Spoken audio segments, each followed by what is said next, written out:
11월 4일 수요 기도회를 거룩하신 하나님께 드리겠습니다. 물 기는 곳에서 오늘 우리에게 주신 말씀은 사사기 5장 1절에서부터 11절까지 말씀을 서로 교독하도록 하겠습니다. 제가 1절 말씀 읽습니다. 이 날에 드보라와 아비노함의 아들 바락이 노래하여 이르되 이스라엘의 영술자들이 영술하였고 백성이 즐거이 헌신하였으니 여호와를 찬송하라. 너희 왕들아 들으라. 통치자들아 귀를 기울이라. 나 곧 내가 여호와를 노래할 것이요 이스라엘의 하나님 여호와를 찬송하리로다.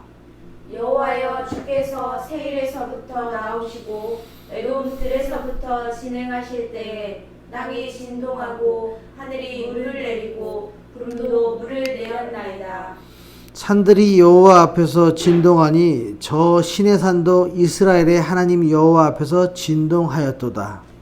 아나세 아들 상가의 날에 또는 야일의 날에는 대로가 비었고 길의 행인들은 오솔길로 다녔더라. 이스라엘에는 마을 사람들이 그쳤으니 나 드보라가 일어나 이스라엘의 어머니가 되기까지 그쳤도다. 우리가 셋시들을 택하였으므로 그때에 전쟁이 성문에 이르렀으나 이스라엘의 4만 명이 중에 방패와 창이 보였던가. 내 마음이 이스라엘의 방백을 사모함은 그들이 백성 중에서 즐거이 헌신하였음이니 여호와를 찬송하라. 흰 나귀를 탄 자들, 양탄자에 앉은 자들, 길에 행하는 자들아, 전파를 지려다. 활 쏘는 자들의 소리로부터 멀리 떨어진 물 기는 곳에서도 여호와의 공의로우신 일을 전하라. 이스라엘에서 마을 사람들을 위한 의로운 일을 노래하라. 그때에 여호와의 백성이 성문에 내려갔도다. 아멘. 이스라엘을 핍박하던 하솔 왕 야빈은 가나안 북부의 맹주입니다. 가나안 북부의 지도자입니다. 그러나 하나님의 선지자이자 사사인 드보라와 바락은 야빈의 철병거 900대와 군대를 무너뜨리고 야빈의 세력을 진멸하였습니다. 이스라엘 백성은 아직 철병거를 가지고 있지 못한 그런 문화였었고 야빈은 철병거를 900대나 가지고 있는 그 군대입니다. 드보라라는 여사사와 바락 장군과 함께 야솔과 맞서서 싸우기에는 굉장히 어려운 상황인데도 불구하고 하나님이 함께 하심으로 진멸하는 역사를 이루게 됩니다. 참으로 놀라운 승리를 쟁취한 드보라는 바락과 함께 하나님을 찬양하면서 오늘 이 말씀 감사와 기쁨의 노래를 부르는 모습이 오늘 우리가 읽은 본문 말씀입니다. 현대를 살아가면서 사사기 시대와는 다릅니다. 그렇지만 영적으로 보면 우리가 사는 이 시대가 사사기 시대와 다른 게 없습니다. 거의 똑같은 시대를 살고 있는 것 같습니다. 왜냐하면 이 세상에는 결코 영원한 안식처가 아니기 때문입니다. 악한 군대가 철병거를 거느리고 수시로 공격하며 괴롭히는 곳이 세상입니다. 이스라엘 백성들이 가나안 왕 야빈에 의해서 매일 공격을 받으면서도 늘 불안했습니다. 이렇게 광야 같은 사막에서 마른 목을 축이고 쉴만한 오아시스는 어디일까요? 출애굽한 이스라엘이 광야에 들었을 때 목마름을 해갈하도록 12곳에 샘이 있고 그늘이 드리워진 70그루의 종려나무가 있던 엘림은 오늘 우리가 살아가는 곳에서 어디인가요? 출애굽기 15장 27절에 이렇게 말씀하고 계십니다. 그들이 엘림에 이르니 거기에 물샘 12돌과 종려나무 70그루가 있는지라 거기서 그들이 그 물 곁에 장막을 치니라 라고 기록하고 있습니다. 사막에서 오아시스라고 얘기하는 것은 쉴만한 공간이고 마음의 안식처입니다. 오늘 엘림이 그랬습니다. 엘림에는 12샘이 있었고 70그루의 종려나무가 있어서 거기는 그늘도 있고 물도 있고 그런 오아시스였습니다. 우리가 인생을 살아가면서 우리들에게 현대에 살아가는 이 시대에 과연 오아시스는 어디일까요? 많은 사람들이 여름에 호캉스라고 해가지고 호텔로 바캉스를 가기도 합니다. 그러나 그곳이 편안한 곳이지만 평안한 곳은 아닙니다. 이렇듯이 우리가 이 세상을 살아가면서 엘림은 예수 그리스도를 의미합니다. 주님은 야곱의 우물가에서 사마리아 여인에게 이렇게 얘기했습니다. 내가 주는 물은 그 속에서 영생하도록 솟아나는 샘물이 되리라. 너희들이 이 세상을 살아가면서 목마르다고 바닷물을 먹으면 안 된다. 내가 주는 이 영생수를 먹으면 이 영생수를 말미암아 너희들이 살아나게 될 것이다 라고 말씀하시면서 그 속에서 영생하도록 솟아나는 샘물이 될 것이다 라고 얘기하면서 예수님께서 주시는 생명수를 우리가 받아 마셔야 됩니다. 그 생명수가 있는 곳이 바로 엘림이고 그 엘림이 예수님이라고 성경은 우리에게 말씀하고 계십니다. 주님을 믿는 자는 그 배에서 생수의 강이 흘러나오고 또 생수의 강으로 말미암아 우리들이 목마름이 없어지는데 이 생명수 생물을 목마른 자들에게 값없이 거저 주시겠다고 말씀하십니다. 참된 오아시스는 요한복음 4장 14절에 내가 주는 물은 그 속에서 영생하도록 솟아나는 샘물이 되리라 라고 말씀하십니다. 예수님께서 주시는 물을 마시면 영원히 목마르지 않습니다. 이것이 참된 오아시스입니다. 요한계시록 21장 6절 말씀을 같이 한번 읽어보겠습니다. 시작. 또 내게 말씀하시되 이르렀도다. 나는 알파와 오메가여 처음과 마지막이라. 내가 생명수 샘물을 목마른 자에게 값없이 주리니 라고 분명히 우리들에게 목마른 너희들에게 값없이 생명수 샘물을 주시겠다라고 말씀하십니다. 그러니까 예수님을 믿고 살아가면 세상에 갈급함이 없어지면서 예수님으로 말미암아 모든 것이 다 해결되는 생명수 같은 그런 삶을 살아갈 수 있을 것이라고 분명히 말씀하고 계십니다. 가나안 하솔왕 야빈이 이스라엘을 다스릴 때는 우물가에 평화가 없었습니다. 언제 적들의 화살이 날아올지 몰라서 전전긍긍하며 살았습니다. 그러나 하나님의 은혜로 그 우물가에 평화가 찾아왔습니다. 이제는 여호와의 공의로우신 일을 전할 수 있게 되었습니다. 우리도 전에는 죄의 다스림으로 말미암아 우리들 마음속에 평화가 없었습니다. 그러나 이제 내 마음속에 영원한 생명샘이신 예수님이 내 안에 있으므로 우리가 참 평화를 얻었습니다. 그러면 이걸 가지고 그냥 나만 참 평화를 누리고 살아갈 것이냐? 아닙니다. 이 참 평화를 아직도 예수를 몰라 힘들어하는 사람들에게 전해주는 모습이 필요합니다. 예수님께서는 하나님과 하늘에 계신 하나님과 땅에 있는 인간들의 가운데를 화목케 하시려고 죄로 인해서 멀어졌던 관계를 하나님과 인간을 화목하게 하시려고 십자가로 오셔서 화목 제물이 되셨습니다. 로마서 5장 10절에 곧 우리가 원수 되었을 때 그의 아들의 죽으심으로 말미암아 하나님과 화목하게 되었은즉 화목하게 된 자로서는 더욱 그의 살아나심으로 말미암아 구원을 받을 것이니라 라고 말씀하십니다. 하나님과 인간이 죄로 인해서 멀어졌는데 이 관계를 십자가로 예수님께 오심으로 십자가의 죽으심으로 예수님을 통해서 하나님과 우리가 화목하게 되었고 하나가 되어서 이제는 멀리 떨어져 있고 하나가 되어서 구원받아서 살아갈 수 있는 방법이 되었다라고 말씀하십니다. 이렇게 화목 제물 같은 예수님을 통해서 우리가 하나님과 화목하게 되었다는 겁니다. 그래서 이것을 경험한 우리들은 이 세상에 아직도 예수님 몰라 힘들어하는 사람에게 예수님의 사랑을 전하면서 예수님으로 말미암아 우리의 모든 죄가 없어지고 구원받습니다라는 것을 전해야 됩니다. 이것을 다른 말로 얘기하면 세례가 이와 같습니다.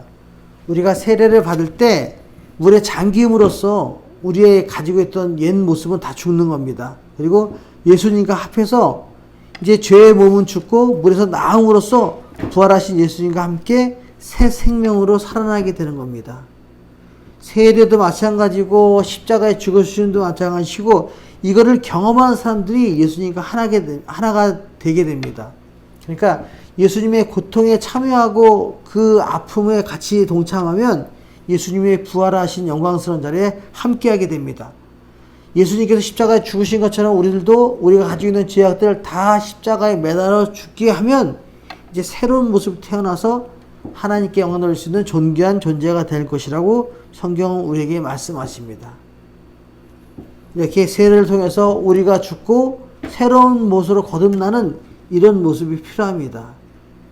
예수님이 참 오아시스라고 말씀하시는 건 그것입니다. 강팍한 우리들 마음에 예수님의 말씀이 들어오시면서 변화받게 되고 변화받은 모습으로 하나님께 영광 돌리는 삶을 살아가게 된다는 것입니다. 6절에 보니까 우리가 알거냐 우리의 옛사람이 예수님과 함께 십자가에 못 박힌 것은 죄의 몸이 죽어 다시는 우리가 죄에서 종노릇 하지 아니하려 함이니라고 얘기합니다. 아까 말씀드린 로마서 3장 3절에서 6장 3절에서 7절 사이에 6절 7절 말씀입니다. 7절은 이는 죽은 자가 죄에서 벗어나 의롭게 하심을 얻었다라고 얘기합니다. 한 번 죄를 지었는데 죽을 수밖에 없는 죄를 지었는데 이 죄가 예수님 통해서 다 없어졌으면 다시 또 죄를 저지르면 안 된다. 한 번 의롭게 되었으면 그 의로움을 간직하면서 날마다 하나님께 영혼을 돌리는 모습으로 살아야 된다라고 말씀하시는 겁니다. 예수님께서 우리를 위해서 죽으신 것처럼 옛날에 번제를 드릴 때도 그랬습니다. 우리의 죄를 그 양에게 우리의 죄를 전가시켜서 그 양이 대신 죽음으로 말미암아 우리가 구원을 얻게 되는 겁니다. 이렇듯이 예수님께서 십자가에서 우리의 죄를 다 뒤집어 쓰시고 죽으심으로 말미암아 우리가 구원을 얻게 되었습니다. 그래서 주님의 그 의로운 업적, 그 평화의 복음을 우리가 힘써 전하는 삶을 살아야 됩니다. 드보라와 바락은 활 쏘는 자들의 소리로부터 멀리 떨어진 물 깃는 샘에서 여호와의 공의로우신 일과 이스라엘에 의한 의로우신 일을 노래하며 전하라고 합니다. 그렇게 그들도 노래를 했고 그 노래를 많은 사람들에게 전하라고 그렇게 얘기합니다. 11절 말씀을 한번 같이 읽어보겠습니다. 시작. 활 쏘는 자들의 소리로부터 멀리 떨어진 물 깃는 곳에서도 여호와의 공의로우신 일을 전하라. 이스라엘에서 마을 사람들을 위한 의로우신 일을 노래하라. 그때에 여호와의 백성이 성문에 내려갔도다. 그러니까 이스라엘 백성들은 알아요. 자기들이 야빈과 싸워서 이길 수 있는 능력이 없다는 걸 분명히 알고 있었습니다. 그래서 공의로우신 하나님께서 우리와 함께 하심으로 우리가 이겼다. 이 얘기들을, 이 놀라운 일들을 노래로 만들고 너희들이 많은 사람들이 이 노래를 전하면서 하나님이 함께 하셔서 승리하셨구나라는 것을 전하라는 거예요. 우리도 인생을 살아가면서 힘들고 지칠 때 예수님께서 함께 하심으로 말미암아 참 평안을 누리고 행복하게 살아갈 수 있는 이 기쁨을 너희만 알고 있는 것이 아니라 노래로 만들어서 많은 사람에게 전해주라고 말씀하십니다. 그러면서 그때 여호와의 백성이 성문으로 내려갔다라고 합니다. 예수님을 알기 전에 우리들의 모습은 죄와 악한 습관에 매여서 살거나 율법과 간심에 매여서 살았습니다. 그러나 이제는 예수 그리스도 안에서 더 이상 매이거나 갇혀 살지 않습니다. 진리이신 예수 그리스도께서 우리에게 자유를 주셨기 때문에 진리로 말미암아 자유케 하셨기 때문에 우리 안에 참 자유가 있습니다. 옛날엔 율법 때문에 얽매여 있지만 이제는 내려가서 은혜 안에서 즐겁게 살아가야 될 때라고 성경은 말씀하십니다. 요한복음 8장 32절에 진리를 알지니 진리가 너희를 자유롭게 하리라 라고 말씀하십니다. 요한복음 8장 36절에 그러므로 아들이 너희를 자유롭게 하면 너희가 참 자유를 얻으리라 라고 말씀하십니다. 우리는 자유를 예수 안에서 얻어야 됩니다. 물론 세상에도 자유가 있습니다.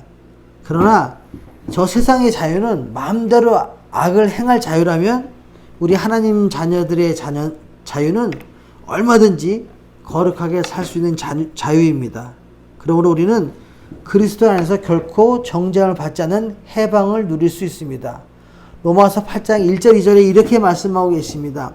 그러므로 이제 그리스도 예수 안에 있는 자에게는 결코 정죄함이 없나니. 이 말씀은 죄를 묻지 않겠다 이런 뜻입니다.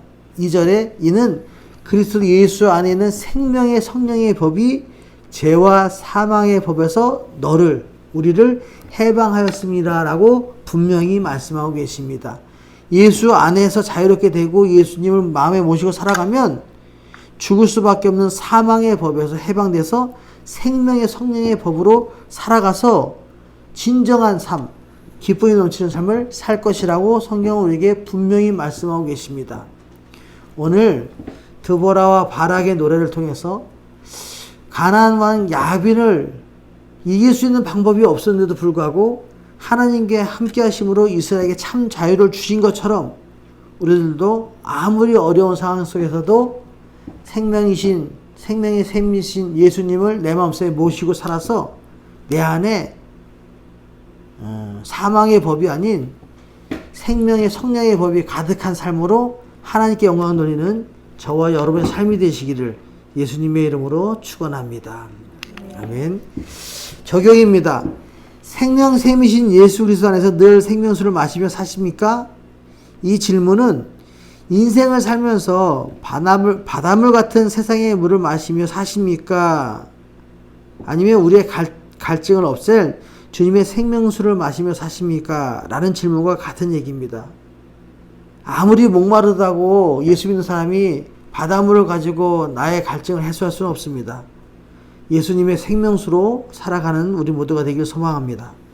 두 번째로, 예수 그리스도 안에서 하나님 아버지와 참 평안을 누리며 사십니까?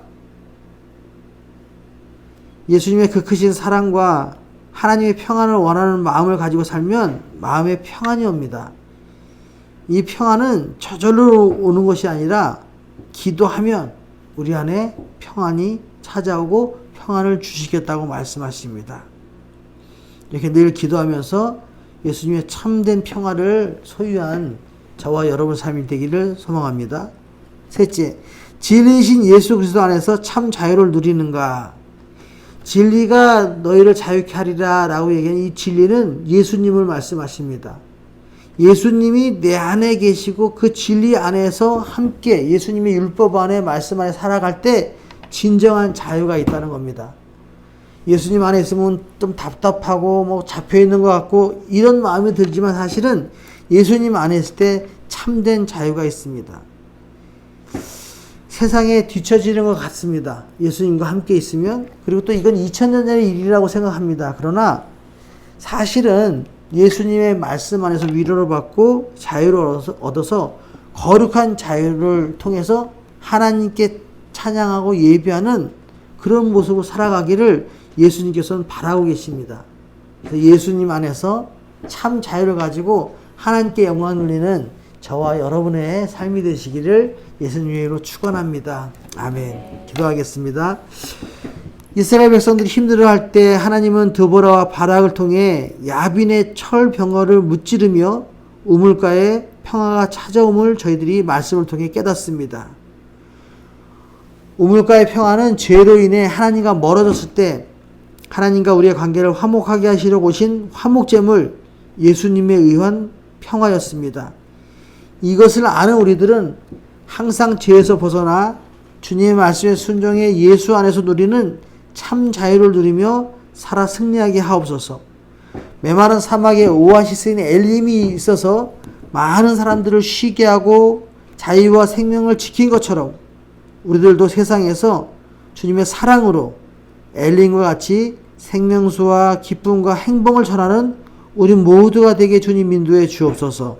감사드리며 예수님의 이름으로 기도드립니다. 아멘. 주님 가르친 기도로 예배를 마칩니다. 하늘에 계신 우리 아버지 이름을 거룩하게 하시며 아버지의 나라가 오게 하시며 아버지의 뜻이 하늘에서와 같이 땅에서도 이루어지게 하소서. 오늘 우리에게 일용할 양식을 주시고 우리가 우리에게 잘못한 사람을 용서해 준 것 같이 우리 죄를 용서해 주시고 우리를 시험에 빠지지 않게 하시고 악에서 구하소서. 나라와 권능과 영광이 영원히 아버지의 것입니다. 아멘.